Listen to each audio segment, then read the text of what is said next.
Couchette, Dawn 26. René Cabourg avait le même pardessus à martingale depuis 8 ans.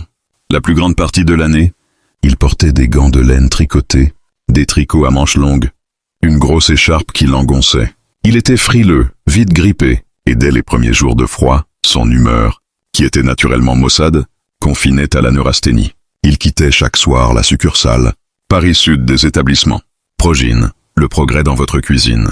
Un peu après 17h30, bien qu'il eût un arrêt d'autobus en face de son bureau, place d'Alésia, il allait prendre son 38 au terminus de la Porte d'Orléans, pour être sûr d'avoir une place assise. Tout au long du trajet jusqu'à la gare de l'Est, il ne levait pas les yeux de son journal. Il lisait Le Monde.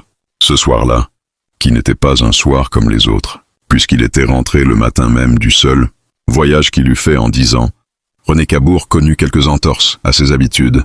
D'abord, il avait oublié ses gants dans un tiroir de sa table, et comme il avait hâte de rentrer chez lui, où il n'avait pas fait le ménage depuis une semaine, il renonça sur le trottoir à remonter les chercher. Ensuite, ce qui ne lui arrivait jamais, il entra dans une brasserie de la Porte d'Orléans et but un demi au comptoir. Il n'arrêtait pas d'avoir soif depuis son départ de Marseille, dans un compartiment surchauffé où, parce qu'il y avait des femmes et qu'il n'était pas sûr de la propreté de son pyjama, il avait dormi tout habillé.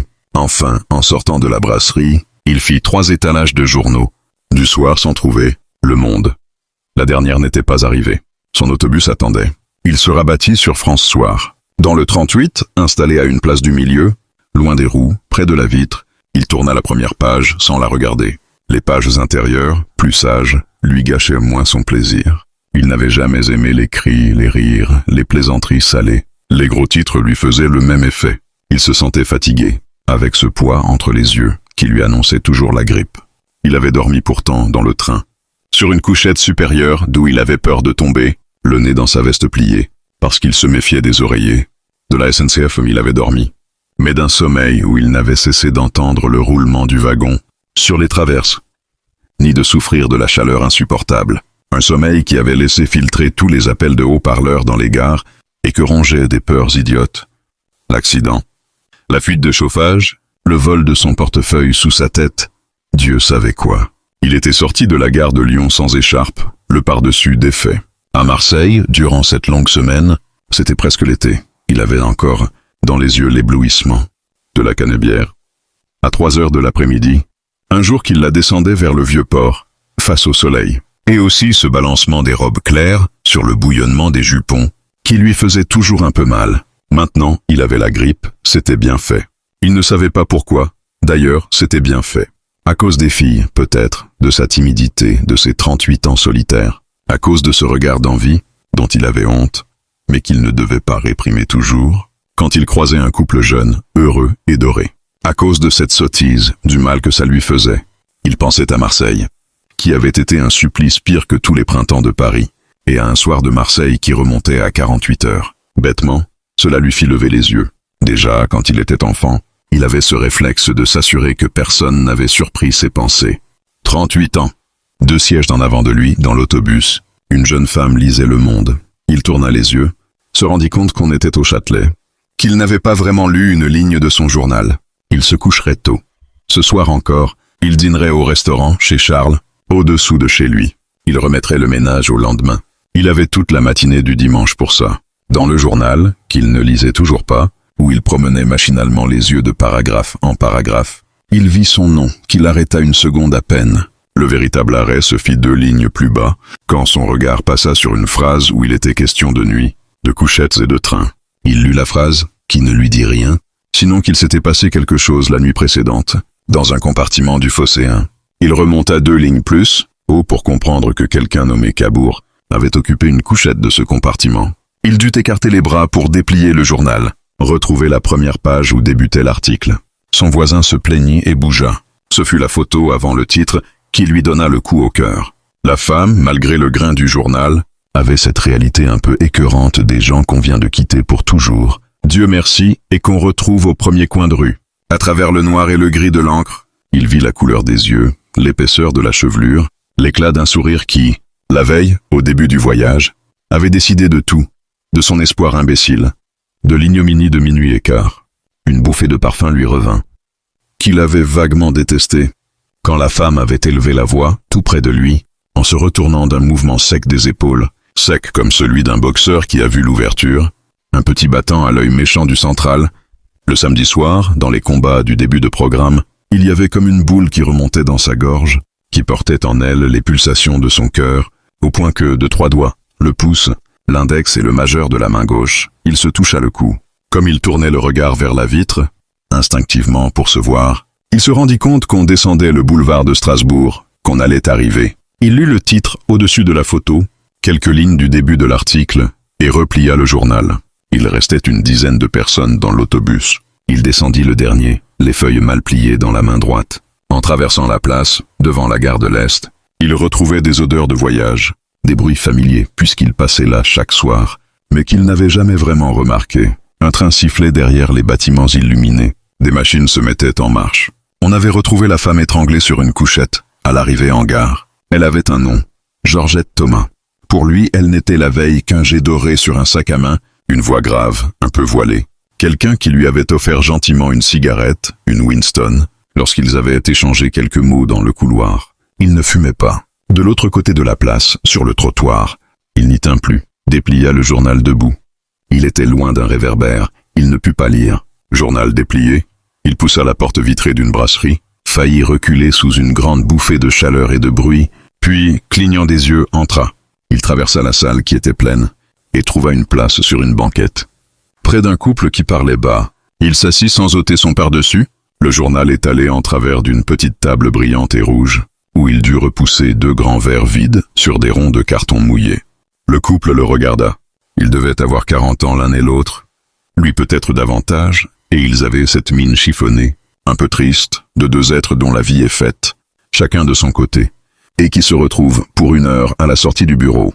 René Cabourg les trouva laids, même un peu répugnants, parce qu'ils n'étaient plus très jeunes, que le menton de la femme s'empâtait, qu'un mari ou des marmots attendaient sans doute à la maison.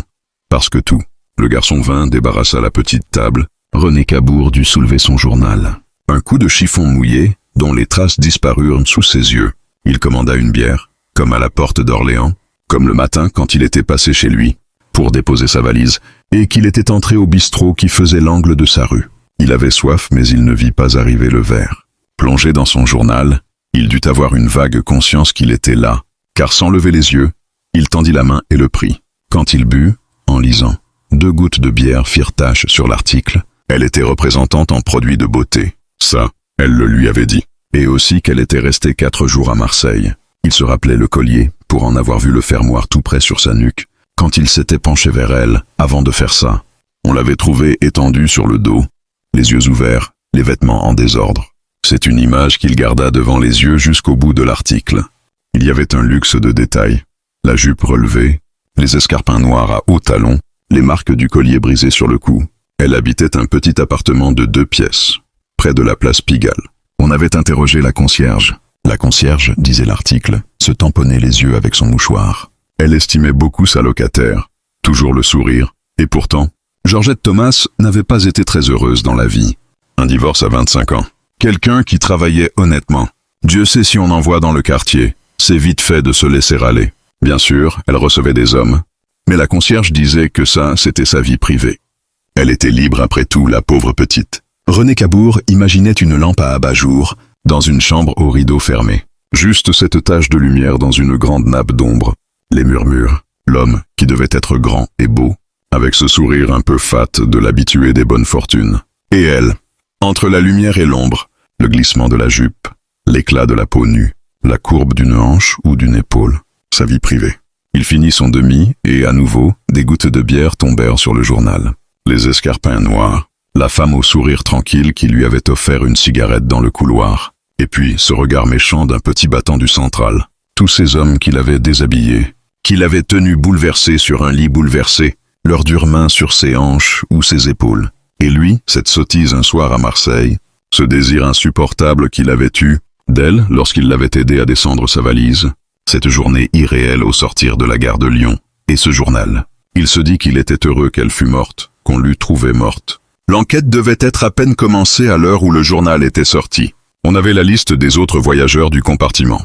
On espérait qu'ils se présenteraient d'eux-mêmes, à la préfecture ou au commissariat de leur quartier. On pensait qu'il pourrait fournir des précisions sur ce qui s'était passé avant le meurtre. Il semblait que celui-ci eût été commis à l'arrivée du train en gare, dans la bousculade de la fin du voyage. Comme le vol ne semblait pas le mobile du crime, le commissaire Tarquin et ses adjoints, à la PJ, pouvaient espérer retrouver rapidement le coupable. C'était tout. René Cabourg savait qu'il n'y avait pas eu de bousculade à l'arrivée. Les voyageurs, debout dans le couloir du wagon, embarrassés par leurs bagages, étaient descendus l'un derrière l'autre, en un flot paisible. On passait des valises par les fenêtres. Sur le quai, à mesure que l'on approchait des barrières de la sortie, le flot grossissait, vous enveloppait. On tendait le cou, sur la pointe des pieds, pour apercevoir par-dessus les têtes ceux qui étaient venus attendre. Personne n'était venu attendre René Cabourg. Il le savait, et il avait hâte de quitter le compartiment, le train, la gare. Il était sorti du compartiment le premier, du wagon dans les premiers, de la gare dans les premières vagues de ceux qu'on n'attend pas. Il lisait pour la 4e fois la liste que donnait le journal, essayant de mettre des visages sur les noms et les numéros. Rivolani, ce devait être l'homme à la veste de cuir, aux cheveux rares, à la petite valise en carton bouilli dont les coins étaient râpés et sales. Darès, c'était la jeune fille qui était montée à Avignon et qui avait souri dans le couloir, alors qu'il bavardait avec la femme au sac marqué G. Non, ce n'était pas elle. Si Thomas, la victime, était 2 numéros plus loin, les couchettes étaient numérotées impairs à gauche, pairs à droite. Il ne savait plus.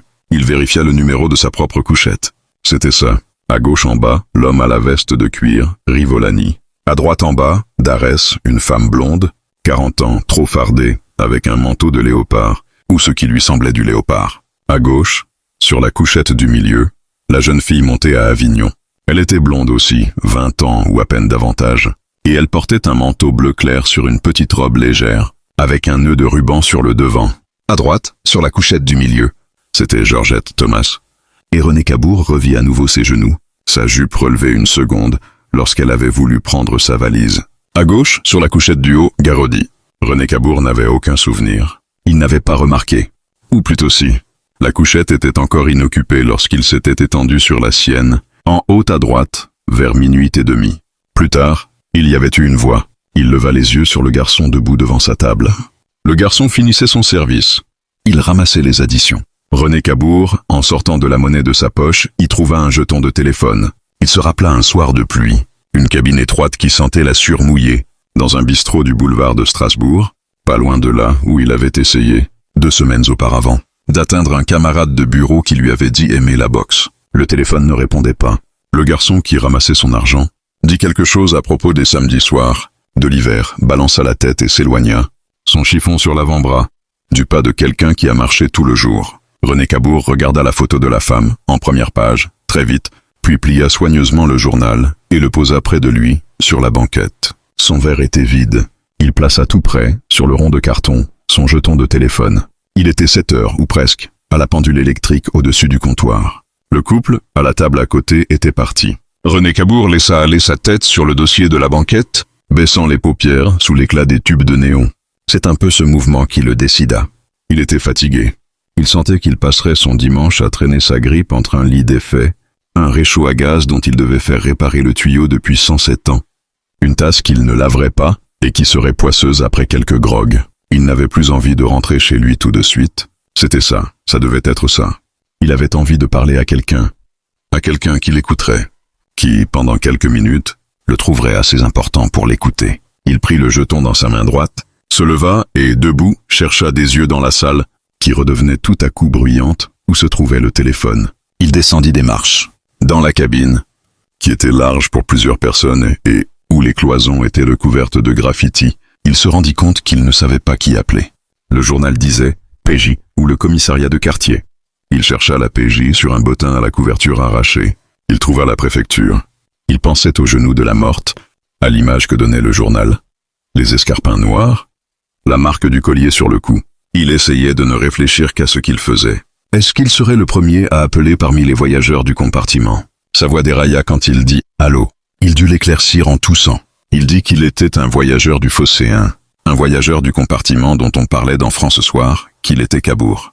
Malgré lui, il lança cette dernière phrase sur un ton si affirmatif, si prétentieux, qu'on répondit à l'autre bout du fil. Et alors? On n'était pas au courant. On allait voir. Il fallait qu'il attende. D'abord, ce n'était pas ce numéro-là qu'il fallait demander. Il dit qu'il ne savait pas. Il attendit, penché sur la tablette au-dessous de l'appareil, le menton appuyé sur ses coudes, l'écouteur grésillant à son oreille, regrettant déjà d'avoir appelé. Il essayait maintenant, désespérément, de retrouver le fil, de penser à ce voyage, de faire le point sur ce qu'il allait dire. Il ne retrouvait que le sourire de la petite qui était montée à Avignon.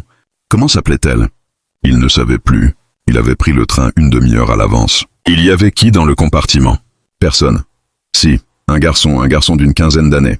Blond, l'air triste dans un costume de tweed froissé. Pas exactement dans le compartiment, sur la porte. Quelqu'un d'un compartiment à côté. René Cabourg avait tout de suite ôté son pardessus, qu'il avait allongé sur sa couchette, en haut à droite. L'homme en veste de cuir et la femme, blonde, étaient arrivés au moment où il reposait le pied par terre.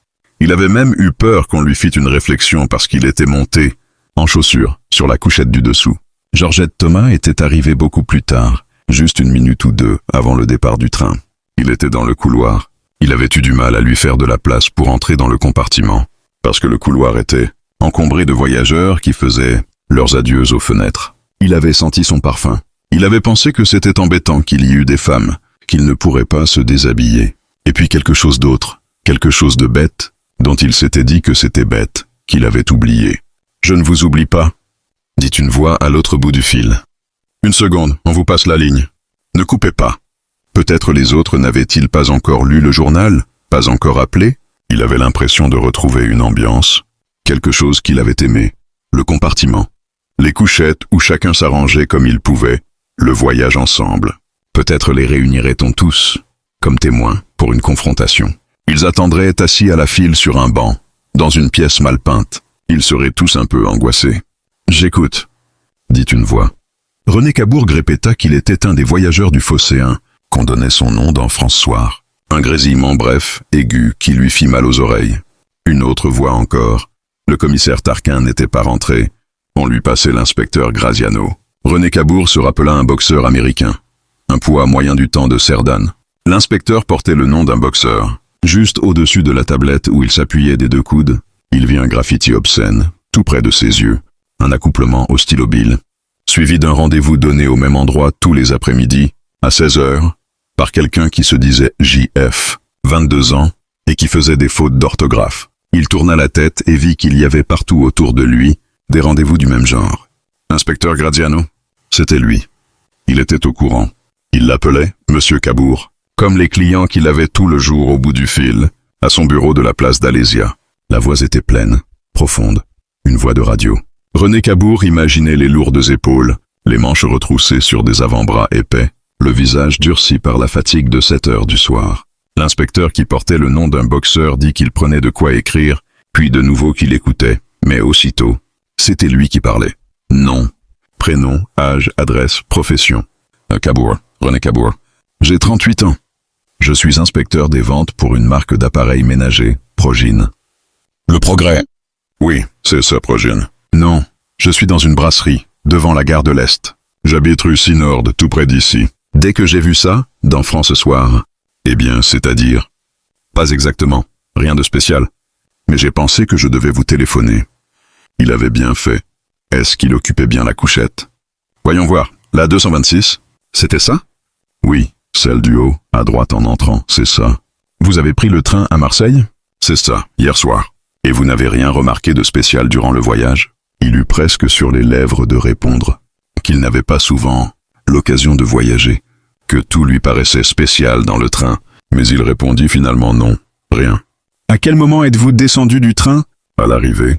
Je veux dire, presque tout de suite. Quand vous avez quitté le compartiment, rien de spécial. Maintenant, le mot lui donnait envie de rire. Bêtement, devenait presque, à l'entendre, une incongruité. Il dit non, rien, mais il pouvait assurer qu'à ce moment, la victime était vivante. Vous connaissez la victime? Vous voulez dire si je vois de quelle femme il s'agit? J'ai vu sa photo. Il y avait d'autres femmes dans le compartiment. Il ne le savait pas. Personne n'avait donc encore appelé. Cela lui fit une impression étrange. Le premier arrivé, le premier parti, le premier témoin. Oui, 2 autres. Enfin, celle que j'ai vue. Il n'y a que des noms sur ma liste, dit l'inspecteur Graziano. Et vous êtes le premier voyageur du compartiment à nous téléphoner. Vous pourriez donner un signalement des autres? René Cabourg dit certainement. Il avait laissé le journal sur la banquette, dans la salle. Il s'en voulut un peu. En même temps, il était déçu. Il n'avait pas pensé que l'interrogatoire se ferait par téléphone, dans cette cabine où il commençait à transpirer, devant un dessin maladroit qu'il ne quittait pas des yeux et qu'il ne voyait plus. « Écoutez, est-ce que je ne ferais pas mieux de passer vous voir ?»« Maintenant ?» Il y eut un silence, puis la voix de radio dit que c'était très aimable, mais qu'il était plus de 7 heures. Lui-même avait encore pas mal de travail sur une autre affaire. Le mieux était qu'un inspecteur passe chez lui. Le lendemain matin, ou si cela ne le dérangeait pas, qu'il vienne au quai vers 10 heures. Cela ne le dérangeait pas? René Cabourg dit bien sûr que non, puis il eut honte et se reprit, dit qu'il essaierait de déplacer un rendez-vous. Bien, je vous donne les noms des autres voyageurs. Et la place qu'ils occupaient, dans le compartiment. Essayez de vous rappeler. Rivolani, à gauche en bas, un homme ou une femme? Un homme. Il portait une veste de cuir, verte je crois. Il avait une valise bon marché, vieille. Enfin, elle était râpée sur les coins, vous voyez. Il ne parlait pas beaucoup. Il s'est couché tout de suite, tout habillé, et il a dû s'endormir. Quel âge? 45, 50. Il avait l'air de quelqu'un qui travaille de ses mains. Un mécanicien, quelque chose comme ça. Ce matin, en arrivant, il dormait encore quand je suis allé me laver aux toilettes. Il a fallu que je fasse la queue. Vous savez comment ça se passe. Après, j'avoue que je ne l'ai pas remarqué. L'inspecteur trouvait que c'était très bien. Darès à droite en bas. Une femme, 40 ans, peut-être plus. C'était difficile à dire à cause du phare. Un manteau de léopard ou de l'imitation. Il n'avait jamais su reconnaître une fourrure. Elle était blonde, très parfumée, avec une voix qui s'écoutait. Un peu, comment dire, il hésitait sur le mot sophistiqué parce qu'il n'était pas sûr qu'un policier le comprît. Elle faisait du genre, quoi. Elle était allée se déshabiller aux toilettes, 1 heure après le départ. Elle était revenue avec une robe de chambre rose sur un pyjama rose. Elle suçait des pastilles pour la gorge et en avait même offert, à un moment, à la victime. Il en disait trop. Il ne savait jamais aller à l'essentiel. Il dit que c'était tout. En même temps, il se rappelait que la femme blonde avait parlé de cinéma, de Côte d'Azur, de théâtre, et aussi que le matin elle avait été la première levée, puisqu'en descendant de sa couchette, il l'avait vue habillée, prête à s'en aller, ses valises rangées près d'elle. Finalement, il mentionna ces détails. L'inspecteur dit bon, qu'on avait retrouvé dans la soirée la trace d'une Eliane Darès, actrice, qui pouvait être cette femme-là. Bomba, couchette de milieu, à gauche. Une jeune fille, blonde, pas très grande, jolie, une 20aine d'années. Elle était montée à Avignon, c'était ça. Elle avait l'air d'une petite employée de bureau, qui a trouvé une place à Paris. Une voix qui chantait un peu. Enfin, elle avait un petit accent méridional. Garodi, en haut à gauche. Il ne savait pas. La couchette était vide. L'inspecteur dit que tous les billets avaient été poinçonnés, et que la couchette, d'après le rapport de l'identité judiciaire qu'il avait sous les yeux, avait effectivement été occupée. René Cabourg dit qu'on le comprenait mal, qu'il n'avait pas vu la personne, que la couchette était vide lorsqu'il était monté sur la sienne. Quelle heure était-il? C'était bête, sans même hésiter, il mentit. 11 heures, 11 heures et quart, je ne sais pas. Plus tard, j'ai entendu une voix. J'ai le sommeil très léger, et je dormais mal. Vous avez entendu la voix de la personne de la couchette voisine, Garodi, c'est ça? C'est ça. Enfin, je présume que c'était la sienne. Elle devait parler à la jeune fille au-dessous d'elle. Je pense même qu'elle se penchait, et qu'elles ont bavardé un long moment. Pourquoi dites-vous « elle » Il eut envie de répondre « elle, la personne ». Mais de toute manière, ça ne changerait rien. Parce que je crois que c'était une femme. Qu'est-ce qui vous fait dire ça? C'était une voix douce, pas une voix d'homme. Et puis, c'est difficile à expliquer, mais j'ai le sommeil très léger. Et je sentais sa présence quand elle bougeait. C'était une femme. Vous voulez dire que c'était une question de bruit? De mouvement que vous entendiez? C'est ça. On l'interrogea sur la victime. René Cabourg avait à nouveau soif. Il aurait aimé ouvrir la porte de la cabine, où maintenant l'air lui manquait. Il sentait sa chemise collée contre son dos. Des gouttes de sueur coulaient le long de ses tempes, sur ses mâchoires. Il avait bavardé un moment avec Georgette Thomas, dans le couloir du wagon. Elle ne lui avait dit qu'une chose, qu'elle était représentante. Pas son nom. Si, qu'elle avait passé 4 jours à Marseille. Cela faisait son 3e voyage de l'année dans cette ville. Non, elle avait l'air très calme, très détendue. Au matin, elle se trouvait encore dans le compartiment lorsqu'il l'avait quitté. Ils s'y trouvaient encore tous. Non, pas Garodi en effet, elle ne s'y trouvait pas. Il avait dit ça parce qu'il ne l'avait pas vue. Qu'elle lui semblait, en quelque sorte, ne pas faire partie du compartiment. Voilà. Il donna le numéro de son immeuble dans la rue Synorde, le numéro de téléphone de son bureau. promis d'être à l'heure le lendemain à 10 heures, au quai des Orfèvres. Porte 303, 3e étage. La voix de radio s'éteignit sur un remerciement. Un déclic qui ne libérait pas René Cabourg. Il lut un autre graffiti en ouvrant la porte de la cabine. Resta une seconde immobile dans l'air plus frais. Il était ça. Une fois, à minuit et quart, dans un train. Il avait été quelqu'un d'assez misérable pour barbouiller les murs de ses saletés. Il n'avait pas barbouillé les murs, mais c'était la même chose. Graziano, dans la nuit qui était, tombé sur la place de la gare de l'Est. René Cabourg, col de par-dessus relevé, se demandait si l'inspecteur, le lendemain, aurait déjà parlé à d'autres voyageurs du compartiment, et s'il le considérerait comme un barbouilleur, un obsédé sexuel. Il avait eu tort de mentir au sujet de l'heure où il s'était couché. À quoi bon? Quelqu'un d'autre devait avoir entendu. Elle avait parlé très fort, presque crié. On saurait qu'il y avait eu une dispute dans le couloir. Chacun déformerait cette dispute à sa façon. Mais on se souviendrait de l'heure.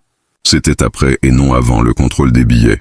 Les contrôleurs confirmèrent un mensonge. Puisqu'il avait menti une fois, on ne le croirait plus. S'il voulait tant la cacher, c'est que la dispute avait une importance. On y verrait une rancœur de malade, un mobile peut-être. La raison de la dispute ne serait pas difficile à découvrir. Cela aussi se pourrait être un mobile. Il avait très bien pu descendre du train, remonter un moment plus tard, surprendre la femme aux escarpins noirs seule dans le compartiment, et se jeter sur elle. Elle se serait défendue. Il l'aurait étranglée pour étouffer ses cris.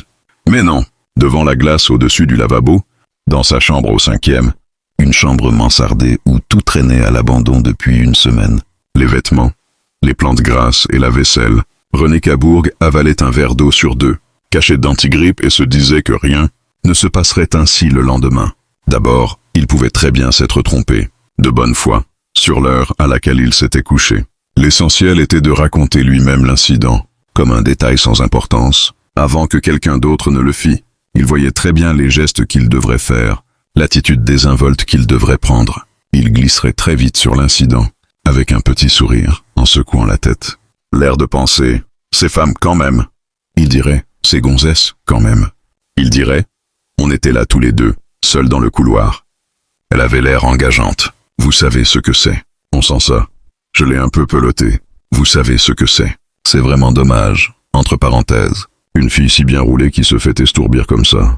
Bref, elle laisse monter sur ses grands chevaux et je suis allé me coucher. Il passerait vite à autre chose. Ce serait une plaisanterie entre hommes, rien de plus. Devant la glace, se regardant comme il avait regardé le dessin obscène, sans se voir, il se sentit soudain encore plus déprimé. Il savait qu'il ne pourrait pas tenir ce rôle, employer ces mots. Ce serait encore plus bête. Il lâcherait de lui-même la vérité. Quelque chose de si pauvre, de si minable qu'ils en seraient tous gênés. Il bafouillerait, il rougirait, il pleurerait peut-être. Il faudrait l'aider à remettre son par-dessus. On le pousserait dehors, sans savoir que lui dire. On respirerait lorsqu'il serait parti. Un pauvre type.